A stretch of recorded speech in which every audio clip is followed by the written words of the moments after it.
Hello and welcome to this edition of Multiplex. In this podcast, we're going to be dealing with the subject of engaging learning, some new strategies for how we might get students to get more intellectually engaged with the work that they do. You may have heard of the 21st century student outcomes tied to the 21st century learning partnership. And if you haven't seen these before, just very quickly, an emphasis on the core subjects, learning innovation, including critical thinking and creativity, problem solving, not stuff that's new. Information, media, and technology skills, that ICT literacy is information communications and technology literacy, echoing how important dealing with technology is becoming for the 21st century student. But then also a focus on life and career skills. This is a lot to add to a pretty full plate in an era where there's basic skills, accountability, epitomized by high-stakes standardized tests. Adding these skills seems to be pretty burdensome. But a lot of good thinking is going on in how we can teach these skills in a different kind of context, in a different kind of pedagogy to accomplish these skills, but also to do the stuff that we've been traditionally asked to do. So one more time, let's return to that concept of the term paper of the future.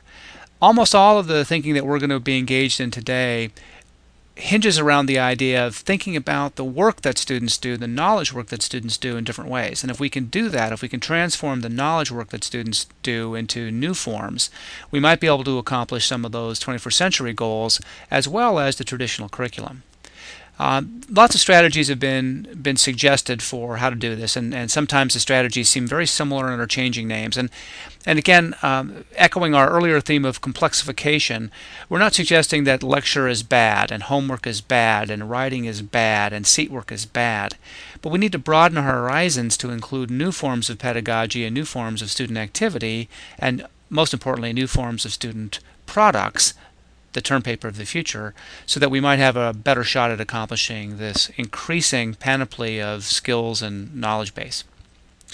So today we're going to be dealing with a kind of learning hinging around problems, and we'll get to that in just a second. But I'd like to give you a sample problem that I've used with a lot of different educators, especially in Ohio. So real quickly, your team is a media consulting group that helps businesses and governmental agencies design public outreach efforts. You've been contacted by the State of Ohio Chamber of Commerce to help with the design of a new tourism website for the state. They have few ideas, but have expressed the desire for an entertaining and informative site that will dramatically increase visitors to Ohio. So that's our scenario, to design an engaging, compelling new website to attract tourism to the state of Ohio. And then the way we typically assign this as a project to students is through a task like this. Your task is to develop a compelling presentation that outlines the features of this new website. Now let's just pause here for a second and suggest that this term paper of the future could take on lots of different forms depending on the context of the course. For example, here it's a compelling presentation, and that sort of implies a PowerPoint or a Prezi and standing in front of a group and expressing ideas, maybe with some visual aids. It could be actually producing the website in a course that was more technologically savvy. In a course that was more design and artistic, it could be sketches, or it could be mock-ups of web pages.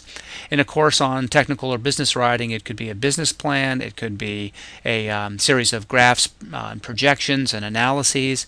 In a course in language arts, it might be actually doing the technical writing. So the actual form of the project could take lots of different kinds of formats, and in fact in some contexts you could ask students to arrive mutually with you at the different form that their presentation might take.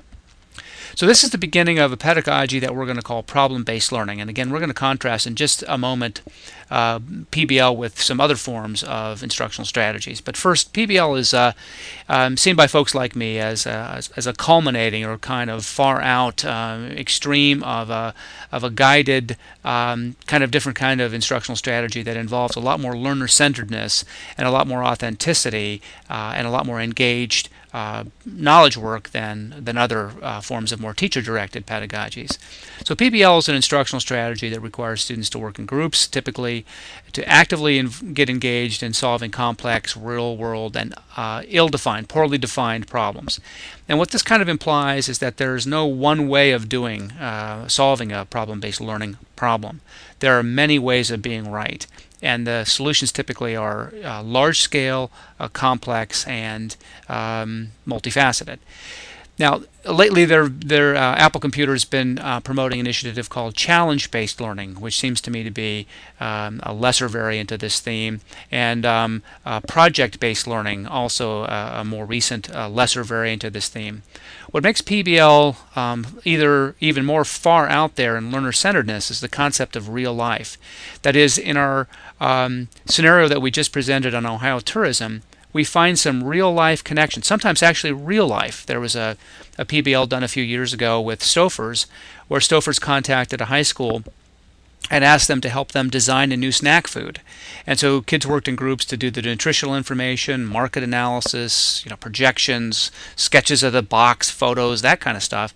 And actually Stouffer's produced this snack food for a period of time. It was pretzel pizza. You got a soft pretzel, cut it in half, and put tomato sauce and cheese on it, and they froze that and sold that for a while based on the students' market analysis. So some would say that the real lifeness, the authenticity in the real world of the problem is what distinguishes PBL. And here we might just mention historically that PBL grew out of medical context, where students were actually doing the rounds and looking at real life diagnostic and treatment problems. So the authenticity of the PBL very often comes from its real life connection, but that's not the only way of thinking about it. Real life is really real life relevancy to kids. So although dinosaurs are no longer real, dinosaurs are always a compelling problem. Where did the dinosaurs go? There are lots of not so immediate problems that can be very engaging, very compelling for kids at different age groups to get involved in. So PBL is kind of seen as one end of the continuum of learner-centeredness, and for straw man we might put the sort of traditional high school or post-secondary lecture on the other end. So we've talked about these project-based learning strategies, challenge-based learning strategies, and problem-based learning strategies. What makes the problem-based learning strategy different is that there's an attempt to create a scenario or to solve a real-life, real problem that kids might actually encounter. We don't just assign them a project of making a brochure or a project of making a website. That website is a solution to a problem that exists or might exist in the real world. So the PBL is seen as kind of the culminating of these sort of new age engaged learner-centered learning strategies. What are some of the advantages of PBL and in fact some of these other strategies as well? Well, authenticity and relevance is kind of obvious. Relevant to the real world, an authentic kind of task that 21st century learners might engage in. The kinds of thinking about solving the problem obviously are higher order thinking skills. A critical component of a problem, the way we define problem here, is that it doesn't have a ready-made solution. It's not an algorithm whether you just follow the right steps and you're guaranteed that like sausage grinding, out pops the solution. Let me come back to subsumption in a minute because I think it's the one to leave us with. Motivation. Kids that are involved in real-life problems, big projects tend to be much more engaged with their learning. And there's good brain research to show you that, and in a different context we could talk about that. Students are constantly asked during the run of the problem to reflect on their learning, and the role of the teacher becomes the role of a coach. And good coaches ask players to reflect on their, how could you change your thinking, or how has your thinking changed? Getting students to constantly reflect and moderate their own thinking and learning. A critical 21st century skill is working together in problem-based kinds of contexts, because that's really what the world of work is becoming more and more of, is working in teams to solve problems. So just returning quickly to that notion of subsumption, this is a principle in educational psychology that higher order skills, bigger ideas, generate little things along the way. That is, if I want students to learn how to build a deck, I don't give them a 9-week course in the history of saws and theory of fasteners and color choices. I actually give them the problem of solving the deck, and then they learn those little skills along the way because they have to. Now, that's a radical departure from a lot of the way we think about education. An interesting guy I bumped into a few years ago, Mike Kadams, part of Grant Wiggins' organization, talked a lot about this kind of reality, that we provide kids with a rich toolbox of tools that they do not yet need. And really, a 21st century kid isn't really interested in having a rich toolbox. They're interested in having the right tool at the right time. And that's a very different way of thinking about education than the typical kind of 19th or 20th century teaching education that we've engaged in. So subsumption is the principle that lower order thinking skills, lower order skills in general, come along when we focus on a higher order skill. The best example of this that we've I think finally kind of learned in language arts is you'll never teach a great writer by focusing on grammar or spelling. On the other hand, great writers may or may not have those skills. Most do because they need them to facilely do what they want to do. But on the other hand, if you focus all your attention on these reductivist skills rather than whole language, rather than literature and writing, it's very unlikely that you'll produce writers. You might produce grammarians, or you might produce people who spell well, but it's unlikely that you'll promote great writers. And that's obviously the goal in language arts, is to be good with communication skills and maybe not so good with the mechanics, or the mechanics are a tool towards solving those problems of higher order communication. So subsumption is the idea that the best way of teaching and learning the sort of enabling skills is to focus on the big outcomes, and that students will pick up the skills that they need. They'll buy the tools to put in their toolbox as they need the tools, and that's kind of a radical departure. If you think about your average K-12 curriculum, and it's probably actually even worse when it comes to the sort of canonical thinking of the university, we teach kids a whole bunch of skills and ideas because we're supposed to, or we always have, or because that's the canon. Bumped into a music education doctorate a few years ago who argued that it was very difficult to think about teaching music education differently because they constantly bumped into the canon. There were the rules, there were the body of knowledge that any successful music education person would have to know. Well, in this time in the 21st century, where knowledge is doubling every few years, it's kind of crazy now to think about teaching every possible tool, every possible idea, every possible skill. Nobody could have that many tools, but frankly the tools seem to be so discorporate from anything that we'd really want to do. So subsumption is a controversial idea, been around for quite some time. Bandura and Ozabel and others suggested it early on in the 80s, and in fact in the late 70s. Been around for a while, but it's really sort of proven itself in language education and yet to kind of catch on fully in areas that are still in the reductivist mode, where they're focusing largely on skill acquisition. So how does the teacher role change in PBL? We already mentioned that a big function of teaching becomes coaching. A lot of upfront design work to create the scenario that we'll talk about in just a second, but also the role during, we talk about the shift from sage on the stage to guide on the side, and sticking with this rhyming notion, I like to think about it as in the middle with the riddle. The teacher becomes a co-learner. The teacher becomes a partner. It's great to have a teacher that learns and is okay with saying, I don't know, but we can learn together. And that's one of the important changes in PBL, is that the teacher becomes actively engaged as a co-learner and a facilitator, not the source of knowledge. Other sources of knowledge exist, the computer, libraries, the kids themselves, their families, the community. So the teacher is no longer the oracle and the one source of knowledge, but now co-learner. So how are PBL units assessed? Well, obviously in this term paper of the future kind of context, the most important kind of assessment is a rubric or some sort of criteria applied to the final product. But the crafty teacher may occasionally offer a traditional quiz to make sure that the students are learning the content that they're supposed to learn. And teachers may produce the teacher may have the kids produce a learning log so that they can document and keep the kids on track during their cooperative exercises day to day. Observations, lots of things. But of course the main idea here is to assess the final product, and usually a rubric is developed. So how are PBL units developed? Well, ABCD. Begin by developing the assessment. It's very critical in PBL, when it's successful, that there are clear curriculum connections.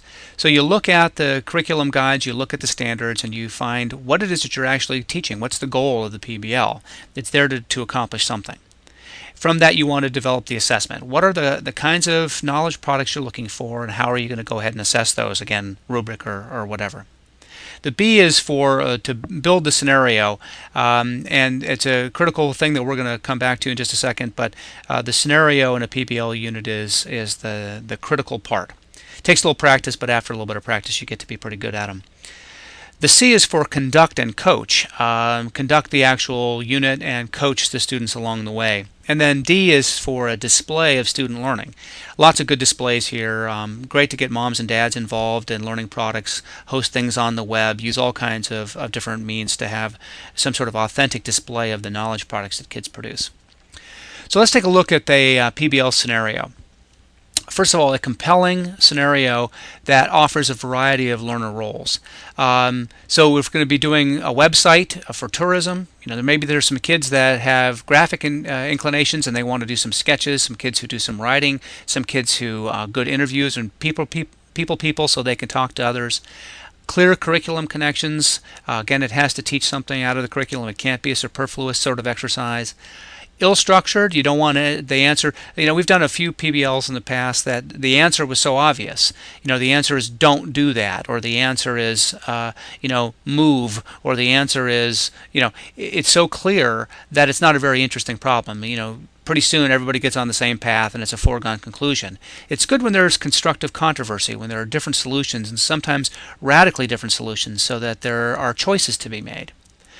A good PBL scenario evolves with more information. It starts maybe a little simple, and then the more you learn, the more complicated, the more gray comes into the situation. So it begins with a dilemma and then gets to be multifaceted. It's not quite so simple as it might seem in the beginning. Again, divergent solutions, where again, having kids involved in choosing the solutions. Maybe it's a website, maybe there's a whole new different way of solving the problem. Maybe there's a whole different idea that nobody ever thought of. So lots of ways of being right. Really important just for pragmatics, there should be rich information and media resources available. If you don't have any place to send the kids, if there aren't good websites or good books or good community resources, then they're on their own and will flounder. It's just kind of, kids, especially young kids, sitting around staring at each other. So the younger the kids, the more concrete resources you need to assemble ahead of time, and that sort of implies that they're available. Good PBLs are multidisciplinary. They provide lots of opportunities for kids with different skills to come together, and sometimes teachers can team around the PBL as a strategy, and we'll talk about a couple of those with our examples. So speaking of some examples, the first sort of large-scale PBL I was involved in many years ago was teaching Romeo and Juliet. And if you think about how Romeo and Juliet is typically taught, almost every ninth grader in the United States has to read it.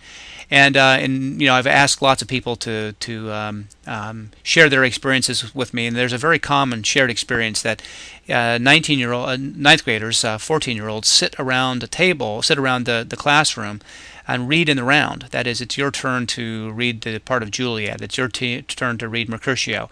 And they read the book together, and some large amount of class time is taken up. And then typically they act out skits where they've been asked to memorize or hold the book and try to understand the part of one of the others.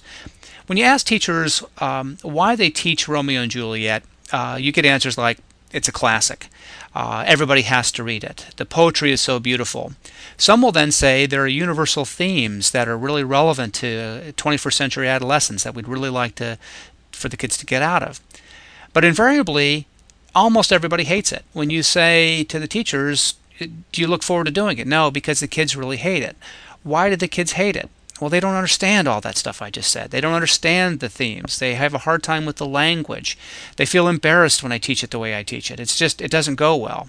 Now, of course, there are exceptions to that. Every future English teacher loves reading Romeo and Juliet.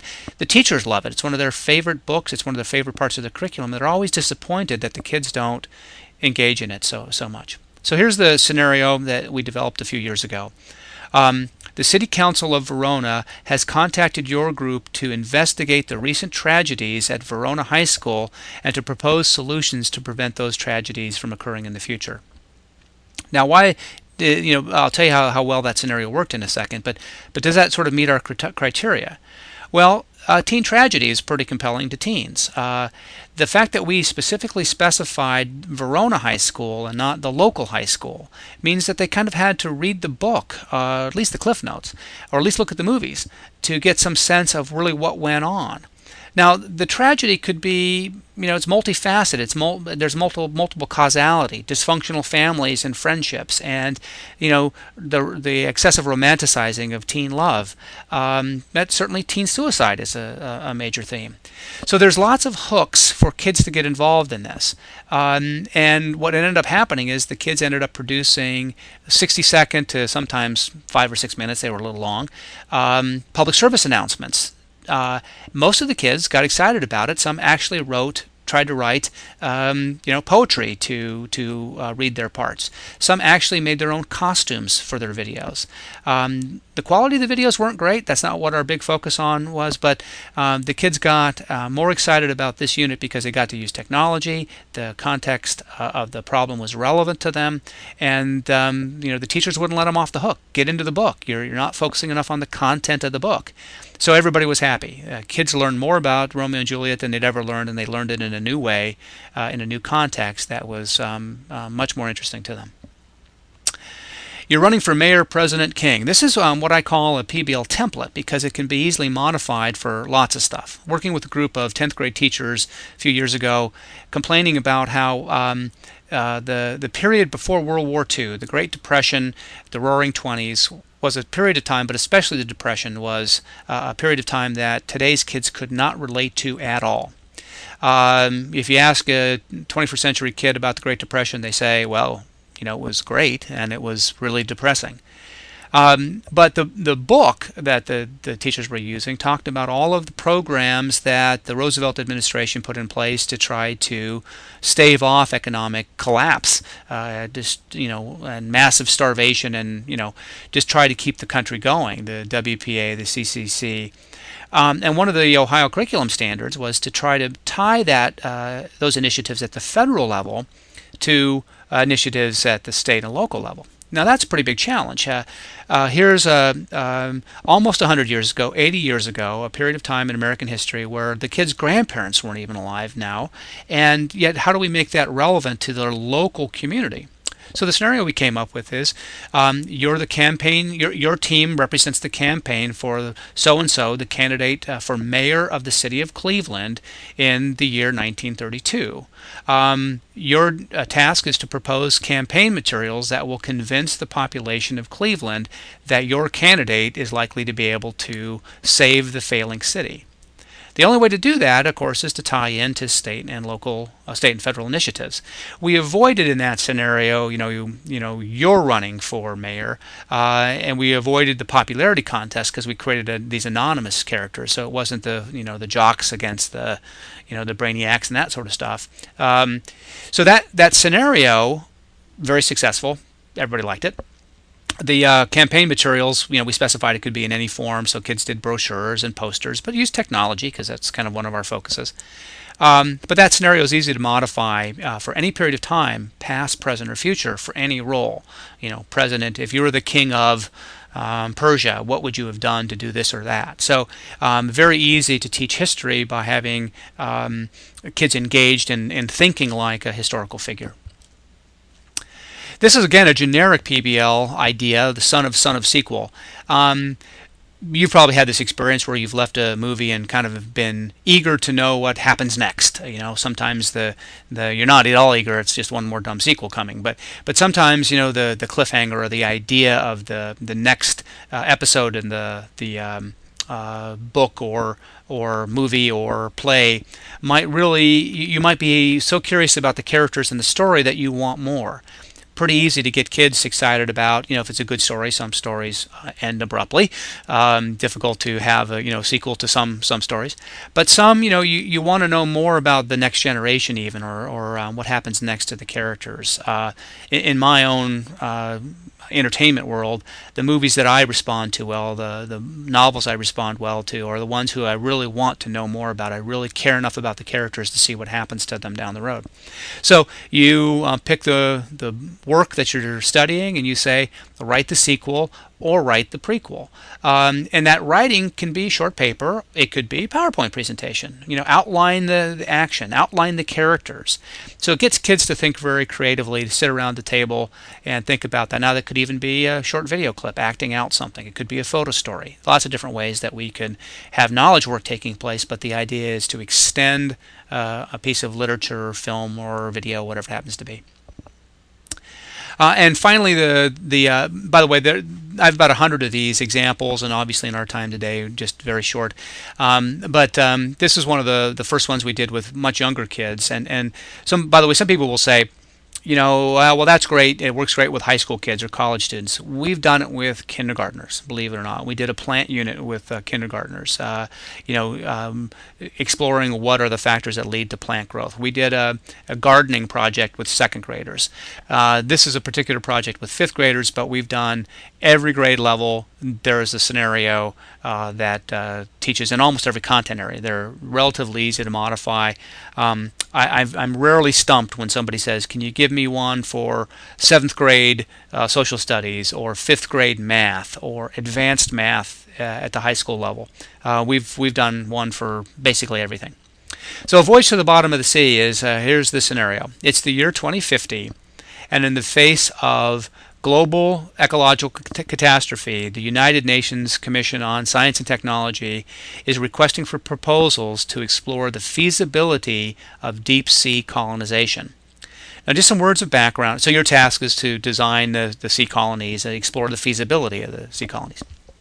And here we had kids do PowerPoint-like presentations.